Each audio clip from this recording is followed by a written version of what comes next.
बघेल ते जस्सा सिंह रामगढ़िया ने फिर यमुना पार किया। यह धावा पहलियां नालों वधेरे सख्त सी, क्योंकि सिखां दे मगर मगर गुज्जर भी आ गए सन, जिन्हां ने सिखां दी लुटमार तो बचिया सब कुछ लै लिया। दुआब नूं लुटण पिछों सिखां दीआं अखां हुण जमुना तो पार लगियां होईयां सन। गुलाम कादिर दी अगवाई विच रहेले अंग्रेज वनाब वजीर अवध सिखां नूं दरिया पार करन तो रोकण लई दरिया ते नाल परे बंदी बना के मोर्चे मल बैठे।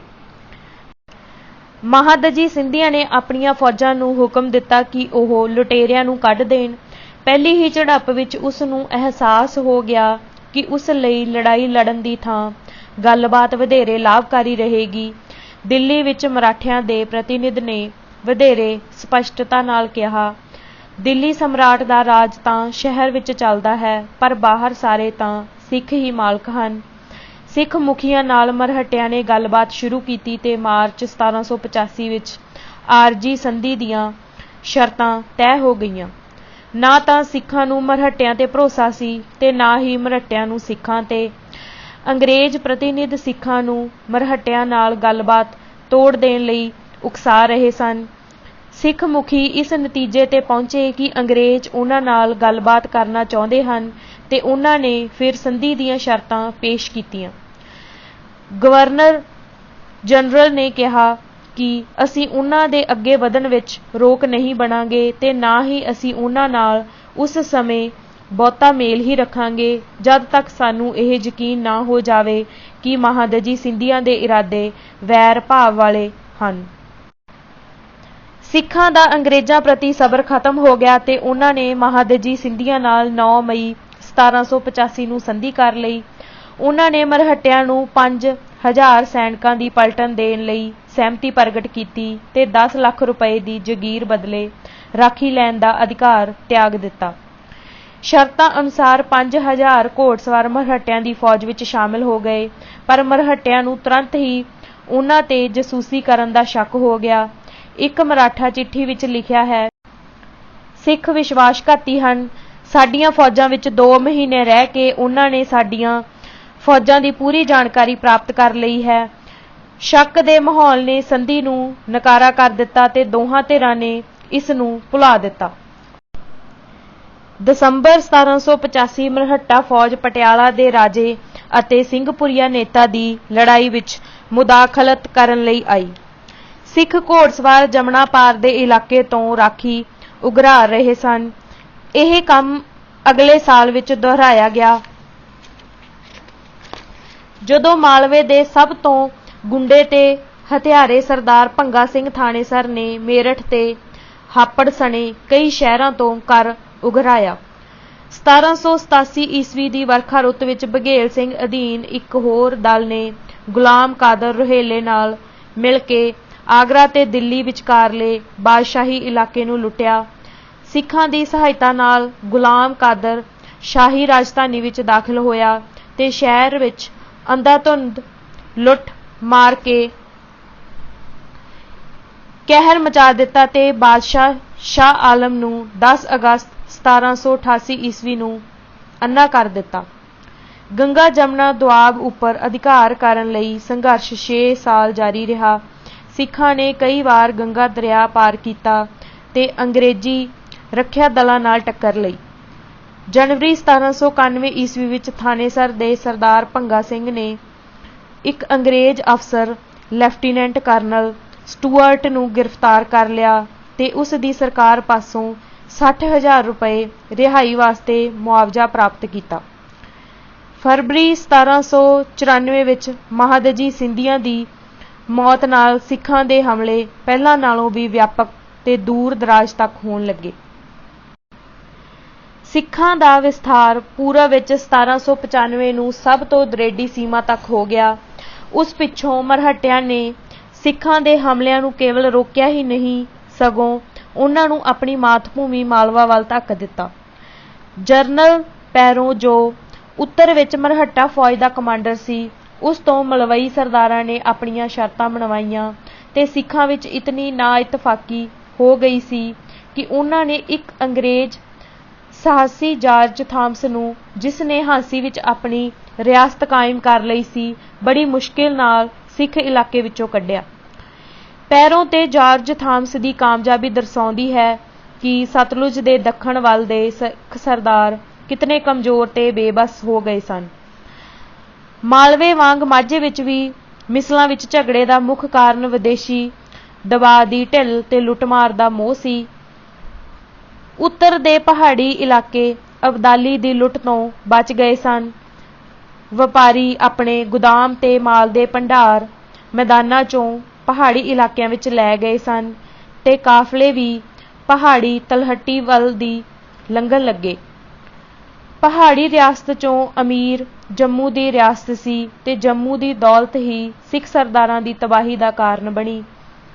1774 ਵਿੱਚ ਜੰਮੂ ਦਾ ਰਾਜਾ ਰਣਜੀਤ ਦੇਵ ਆਪਣੇ ਬੇਟੇ ਬ੍ਰਿਜ ਰਾਜ ਦੇਵ ਨਾਲ ਲੜ ਪਿਆ। ਸ਼ੁਕਰ ਚੱਕੀਏ ਤੇ ਕਨ੍ਹਈਏ ਸਰਦਾਰਾਂ ਨੇ ਪੁੱਤਰ ਦੀ ਹਿਮਾਇਤ ਕੀਤੀ ਤੇ ਭੰਗੀਆਂ ਨੇ ਪਿਤਾ ਦੀ ਹਿਮਾਇਤ ਕੀਤੀ।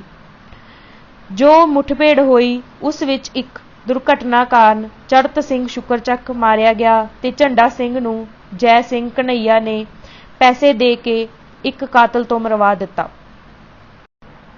1775 ਵਿੱਚ ਭੰਗੀ ਤੇ ਰਾਮਗੜੀਆ ਸਰਦਾਰਾਂ ਨੇ ਮਿਲ ਕੇ ਕਨ੍ਹਈਆ, ਸ਼ੁਕਰਚੱਕੀਆ ਤੇ ਆਹਲੂਵਾਲੀਆ ਸਰਦਾਰਾਂ ਦੀ ਸਾਂਝੀ ਫੌਜਾਂ ਨਾਲ 10 ਦਿਨ ਲੜਾਈ ਲੜੀ, ਪਰ ਉਸ ਦਾ ਕੋਈ ਨਤੀਜਾ ਨਾ ਨਿਕਲਿਆ। ਇਸ ਮਗਰੋਂ ਦੋਵੇਂ ਜੱਸਾ ਸਿੰਘ ਆਪਸ ਵਿੱਚ ਲੜ ਪਏ।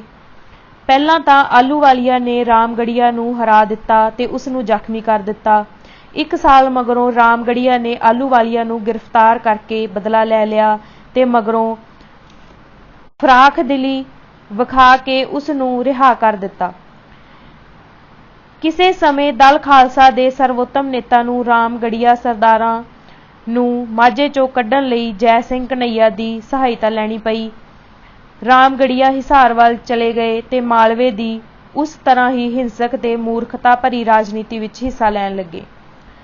1782 ਵਿੱਚ ਮਝੈਲ ਫਿਰ ਇੱਕ ਵਾਰ ਜੰਮੂ ਦੇ ਸੰਬੰਧ ਵਿੱਚ ਲੜ ਪਏ। ਬ੍ਰਿਜ ਰਾਜ ਦੇਵ, ਜੋ ਆਪਣੇ ਪਿਤਾ ਪਿੱਛੋਂ ਗੱਦੀ ਦਾ ਵਾਰਸ ਬਣ ਗਿਆ ਸੀ, ਉਸ ਨੇ ਆਪਣੇ ਭਤੀਜੇ ਤੇ ਭਰਾ ਨੂੰ ਕਤਲ ਕਰ ਦਿੱਤਾ ਸੀ। ਕਨ੍ਹਈਆ ਸਰਦਾਰਾਂ ਨੇ ਬ੍ਰਿਜ ਰਾਮਦੇਵ ਦੀ ਹਿਮਾਇਤ ਕੀਤੀ ਤੇ ਭੰਗੀਆਂ ਨੇ ਵਿਰੋਧੀ ਧੜੇ ਦੇ ਮੈਂਬਰਾਂ ਦੀ ਸਹਾਇਤਾ ਕੀਤੀ।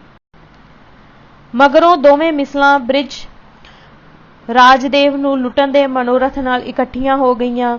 ਜੰਮੂ ਦੇ ਰਾਜਾ ਨੇ ਹੁਣ ਮਹਾਂ ਸਿੰਘ ਸ਼ੁਕਰਚੱਕੀਆ ਤੋਂ ਸਹਾਇਤਾ ਮੰਗੀ।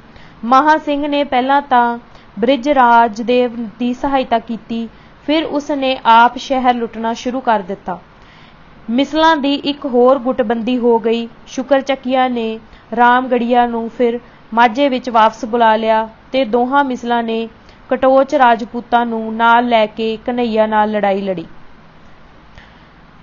ਕਦੇ ਇੱਕ ਗੁੱਟ ਨਾਲ ਤੇ ਕਦੇ ਦੂਸਰੇ ਧੜੇ ਨਾਲ ਰਲਣ ਵਾਲੀਆਂ ਘਿਨਾਉਣੀਆਂ ਖੇਡਾਂ ਕਾਫੀ ਚਿਰ ਜਾਰੀ ਰਹੀਆਂ।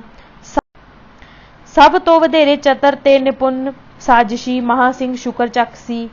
ਜੰਮੂ ਦੀ ਦੌਲਤ ਨਾਲ ਉਸ ਨੇ ਆਪਣੇ ਘਰਾਣੇ ਨੂੰ ਬਹੁਤ ਅਮੀਰ ਬਣਾ ਲਿਆ ਤੇ ਆਪਣੇ ਚੁਸਤ ਦਿਮਾਗ ਤੇ ਸ਼ਕਤੀਸ਼ਾਲੀ ਬਾਹੂਬਲ ਤੇ ਸੈਨਾ ਦੇ ਸਹਾਰੇ ਉਸ ਨੇ ਸ਼ੁਕਰਚੱਕੀਆ ਮਿਸਲ ਨੂੰ ਦੂਸਰੀ ਵੱਡੀ ਮਿਸਲ ਬਣਾ ਲਿਆ।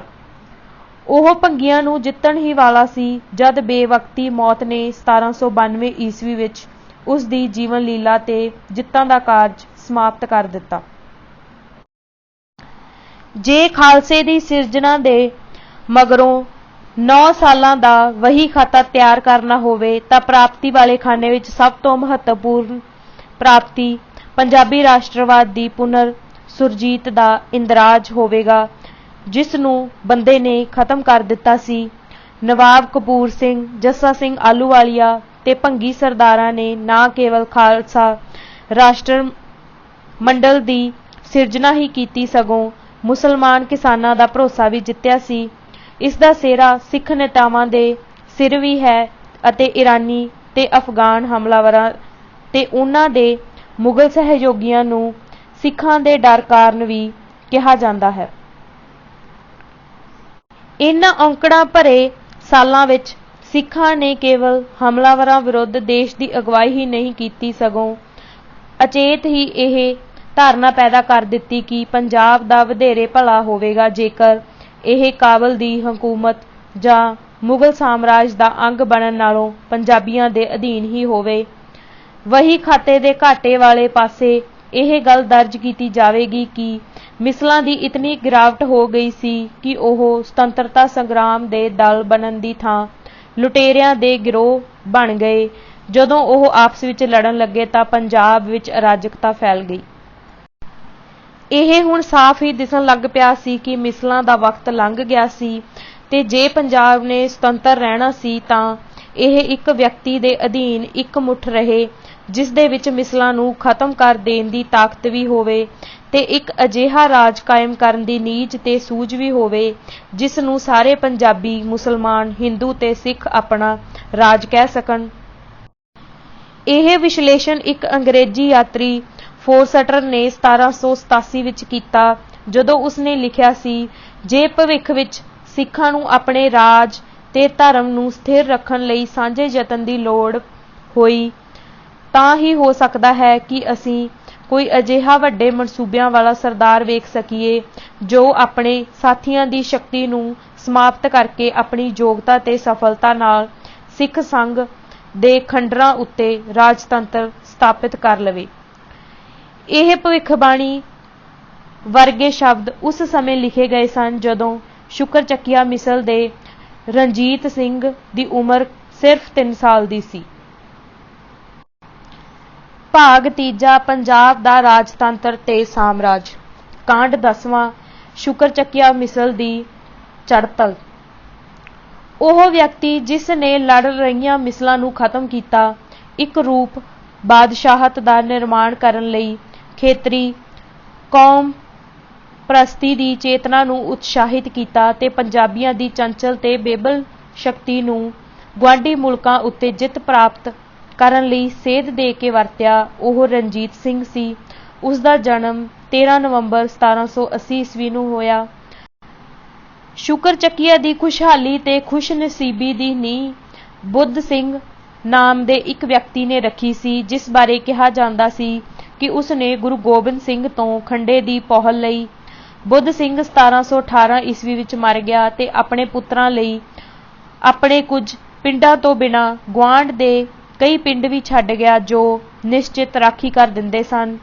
ਨੌਦ ਸਿੰਘ ਨੇ ਆਪਣੇ ਪਿੰਡ ਸ਼ੁਕਰਚੱਕ ਦੀ ਕਿਲਾਬੰਦੀ ਕੀਤੀ ਤੇ ਆਪਣੀ ਫੌਜ ਲੈ ਕੇ ਨਵਾਬ ਕਪੂਰ ਸਿੰਘ ਨਾਲ ਮਿਲ ਗਿਆ ਤੇ ਅਬਦਾਲੀ ਨਾਲ ਕਈ ਲੜਾਈਆਂ ਲੜੀਆਂ।